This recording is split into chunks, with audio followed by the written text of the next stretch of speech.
Welcome to the buy list. This is episode 38. This is not financial advice, and I forgot where my cards are. So, go Reiner. Reinhardt did not deserve that, Nate. I know. I'm sorry, Reiner. It was the closest thing I had to a non-valuable card in front of me. I was not. You asked me if I was ready, and I was like, "Yeah." And then you're like, "I'm gonna go into it." Oh shit, I'm not actually ready. I lied. Yeah, it'd be like that sometimes.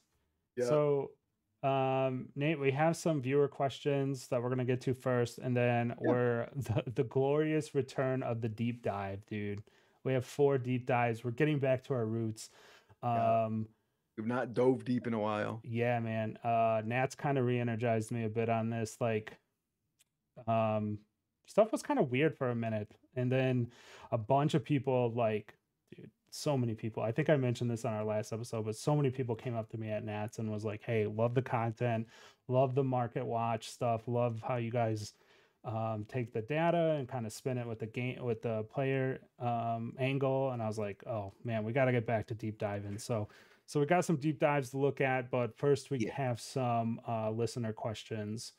Wait, also, 0 people came up to me and said anything. There was one guy who posted in the YouTube comments that he saw that I was playing with my my no thank you and yes please thing from the Brazilian steakhouse. So thank you for that. Yeah. But come say hi. I'm not that into. I was literally yeeting packs at people.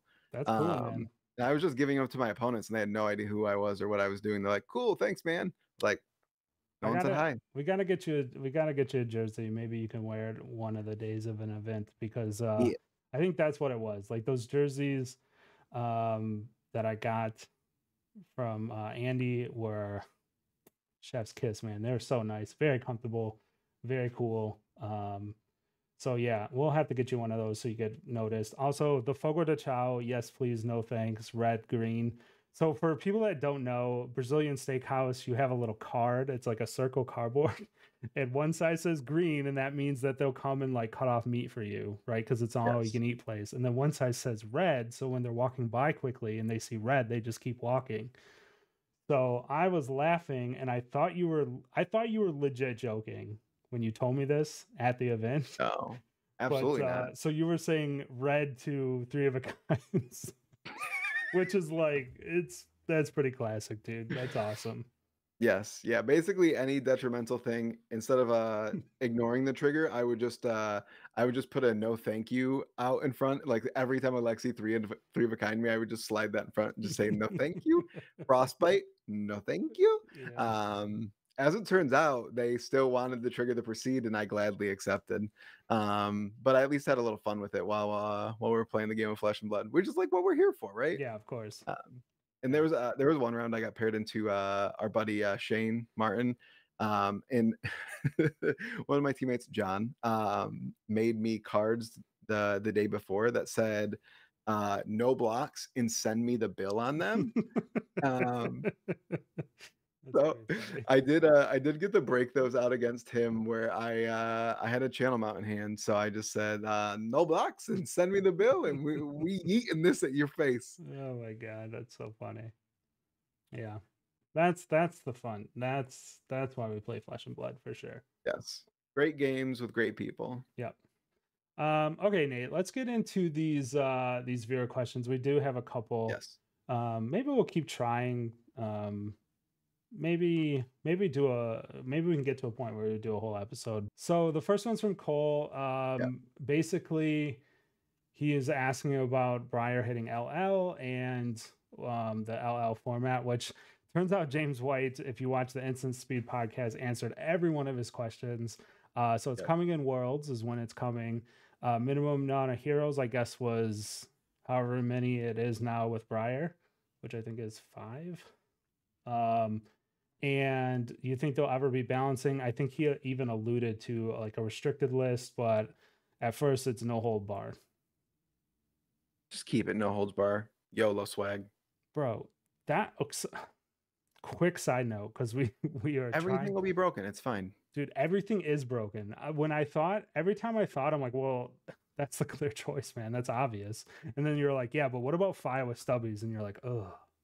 all right. But yeah, like Visceri, and then you're like, yeah, but what about this? And it's just like, oh no, everything's busted in that format. It is insane.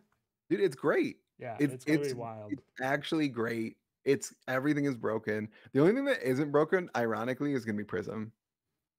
Yeah, I thought Prism was the answer, and then I was like, wait, Ninja, bye. Uh-oh. Yeah. Yeah. The only Buy, thing, Chain, dude, the only Starvo, thing hold I have a him. problem with is that Chain. I don't think he can play the format, unfortunately. He'll be fine, Ted. Warmongers is too much of a thing to overcome for poor Chain. You'll just take 5 blood debt and yeet your whole hand at them next turn. It's fine. Yeah. Yeah. I'll still play it though. So what so then another one on Twitter from Dennis Mullins. What kind of price would you put on a Crew Unlimited Fendel's spring tunic that was graded by PCG as a 10 and signed by James White? So there's a couple things to unpack in this question. Okay, so first thing, graded cards. The general rule on grading, I mean, I guess rule of thumb. Let's just call it that. It's not a general rule, it's a rule of thumb. Comes back a 9. Generally, that's raw price, right? Unfortunately, Yep. if it comes back a 9, no one's going to pay any premium on that. So you might, crack it open, maybe try to regrade it. I don't know. Like you're kind of stuck at a 9. 9.5s. What would you say, Nate? I think it's like depending on the card, 25% to sometimes 50%, which is like, I think you're pushing it at 50%, but it's somewhere in there, right? Yeah, it really just ends up depending on the card. Yeah. Like Fableds would be more, obviously, and like rarity of the card affects it, things like that, right? It depends on the card in the market for it. It's great. I will say heroes sell better than anything else. Graded 9.5 heroes sell very well, in my experience. Other things that you try to sell as a 9.5, like a little bit Fableds and shakier. stuff, yeah, things like that. Yeah, Armor, like typically you want armor, 9.5s, right? So someone wants to put that out, set that out. So then, I yeah. think weapons sell pretty well too. Oh yeah, from weapons. Yep. from the knowledge I have, but yeah. Yep. So no clue, especially because it's signed. It's going to be very hard to find.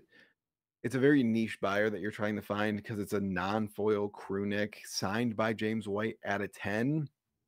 I think that will hold far more sentimental value to you than it would to any other buyer. Yeah. That's the hard thing about signed cards is like they hold way more value for the person that probably owns them, and I don't think anyone wants to pay for a signed graded card. Yep. Yeah, it's like the value is in walking up to James White yourself and having him sign your card and like having a chat about it, right? Example would be my Soul Reaping. It's like non-foil. I just went up there and like kind of chatted about what the power level of the card, and he's like, "Bro, we're never printing this kind of card again. It's so busted." And I was like, "Yeah, I get it." But see, that's why it holds value for me, right? So, yep. And then our last question, quickly, from the Discord was: are there too many cold foils in the game, or not enough? Sucks to open a box without a cold foil. But if commons and rare cold foils weren't a thing, would this be something you see as a problem? So this comes off of our wish list episode, where our last episode, go check it out. I think it was a very cool list that we came up with. But our top item was no more cold foil commons. So I think in general, I would say no, that wouldn't be a problem. I think we should make cold foils great again. And like when you see that cold foiling, it should be something special, right? Yeah. Marvel Angel, legendary, like extended art, etc. Yeah, I think that we covered it kind of last week where cold foil should feel more special, and I think there's too many right now, and I think they might want to dial it back maybe even a little bit more. Yeah, for sure. Ted, you did forget about one question. I think some very handsome, smart, suave individual asked, why is Nate always right in the Discord? And to that, Yeah, I that's I have no answer. yeah. Listen, I'm just the oracle. Yeah. Yeah, it was from Rev LB. I think Smart I guy, don't that know one. who that could be. Who could that be? Very smart, I think he's handsome on the right of individual. me. Um all right, Nate. Those were fun. We should do those again, actually. Yep. Those were Ship pretty us your cool. questions. Ship more questions, put them in the comments below. We'll try to get to them as we go along. All right, Nate. It is time to deep dive. First card up, Mask of Momentum. Only 3 of them was sold in the last week. 30 of them, 30 rainbow foils on TCG Player at the time of pulling this data down, which was a day ago. And TCG Player low right now is $69.99. Nice. Nice. I did have to clear some out that were in the 50s that I couldn't buy. As we've talked about previously, some little integration issues with TCG Player. Please fix that. Yeah, Nate, this card is too cheap, I think.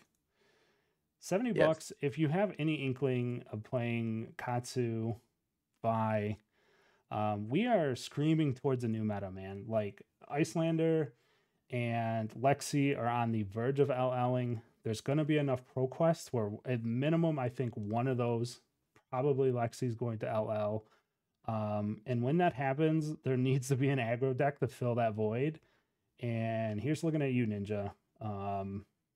We already know, like straight up, this weekend already proved to us that Katsu is on the cusp. He was in the top 8 at the UK Nats. He was in the finals at the Columbus Battle Harden. like some dude, a local of mine, brought him and made it to the finals. Got hammered by Alexi. Wait, was it Jake? Yeah, Jake Smith went what? to. Yeah, he was in the No finals way. against Brody. Yeah, dude. I've actually been saying Katsu's like in a very good spot. Dude, I think it's like good. Katsu's low-key broken. People will complain about Katsu once Lexi leaves. Yeah, man. The Gust. Don't tell people. Yeah. Gust Wave combo line and then Dishonor is scary. Yes, it is very scary. Yeah, it's very scary. You're just throwing 5s and then being like, delete your hero. Yeah, it's Bonds of Ancestry. People scream about Codex of Frailty. They're like, Codex of Frailty, it's broken. It's a 0 for 8. And then people forget that the text box on Bonds basically is 0 for 8, and you can include 9 copies in your deck. Yeah, it's pretty good. It's not pretty good. That card, not only is it a 0 for 8, it's also a 0 for 8 that can sometimes turn off a person's freaking hero. It's like, no more hero for you. Yeah. And if you're a spicy tomato like the UK guy, you can run Pummel and then really turn off someone's hero and their day and make them quit Flesh and Blood. Yeah. Yeah. So at $70, man, I think this legendary. I think it's like it's not like dirt cheap, go out, run and buy it right now. But I think if you're like a player that kind of has been messing around with Ninja or just toying around on Talishar or something, definitely pick this up now. I think this could go up. I think it's a fair. I think it's like it's cheap to slightly fair price. Yeah, I agree. I think it's definitely. And we talked about this when we first started, that it got bought out all the way to like 170. Yeah, crazy. In like March, and we're like, wait, it's gonna come down, but like 70 is too low. Yeah, and there's only 30 listings, right? So if like that, if Katsu does become a thing, which I think he's trending that way, that will go up for sure. Deep dive number 2, we got some MEEPS, man. I think we've talked about this card maybe once or twice already, especially when Dust to Dawn came out. We made it one of our kind of all stars of this set, I think. Yeah, 24 sold, so they are moving. Current listings 43 non-foils. TCG low is $4, which I think is pretty good for this card. Like I like it at $4. I was glad to see it wasn't like a buck. But this card is kind of a future tech card.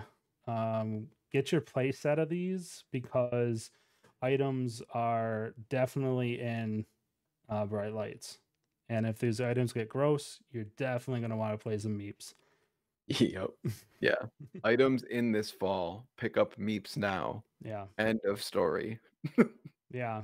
I mean, I went with MEEPS, but I think we can spend a minute here and talk about maybe some other, just like run down a list. Some other cards that I think might be good for bright lights, like Mangle, Destroying Armor. It might be something that you might want to look at, really cheap right now. If you're a Guardian guy, get your Mangles, because card really hasn't seen much, but we already saw attacks that are based on how many evos you have equipped. If you can blow one of those up, that card comes much worse, right? So Yeah. there's a couple more out there, but Buckle and Buckling Blow are also like a good combo for that. I think Buckle is like probably $1. So is Mango, but like those two are very, very good at like removing those pieces of equipment if they like are tempted to block with them. Yep, for sure. Third one here, Tiger Swipe. If you watched our last episode, we talked about the round table, and this card, due to the new boots that Ninja gets, this card could be kind of interesting.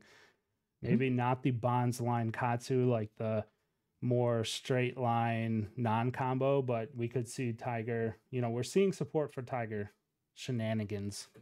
Yep. So 60 cents. 60 cents. 43 sold in the last 7 days. Still at 60 cents. 67 listings left. Like it's something that I would definitely pick up now under $1. And then if the Kamokatsu deck becomes a thing, this is like the key card. You literally can't run the deck without this card because the entire deck revolves around this card. So yes, card good. If combo Katsu good. Yeah, if you ever ask yourself the question, do I feel like burying an opponent in Tigers? And if the answer is yes, then buy this card. Yes. All right, Nate, let's jump to the last one here. Yeah, so 4 cards, and I just realized these cards are all over the place, which is good actually. I like that. There's no theme here. We're just out here picking some cards. And the last one, Scowling Flesh Bag. Again, I think we've talked about this card already. 7 sold in the last, like, 1 per day. 45 listings, rainbow foils, $28. Fab 2.0 is working, folks. Yep. $28 for a legendary. Yep. And for one that's like, dude, like slapper. Yeah. For Brute, especially in the head slot, if you like excluded generics, this is like best in slot. Yeah. So there's 2 things I love most in Flesh and Blood: degenerate combo decks, Brute. I love playing me some Rhinar. Yeah. So with Briar LLing, Brute just lost their absolute worst matchup. Mm-hmm. And with Lexi potentially going, they would lose another like just terrible matchup. Yeah. And the only thing that would be left is good matchups. Like with the way LSS is trying to steer the game, which is like a lower power level and like a little bit more grindy. Yeah, we're that dinking is just and where dunking out here, folks.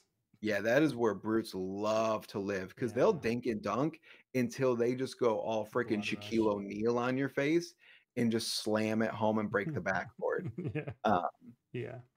So Brutes are very good into mechs because they have a card called Arg Smash.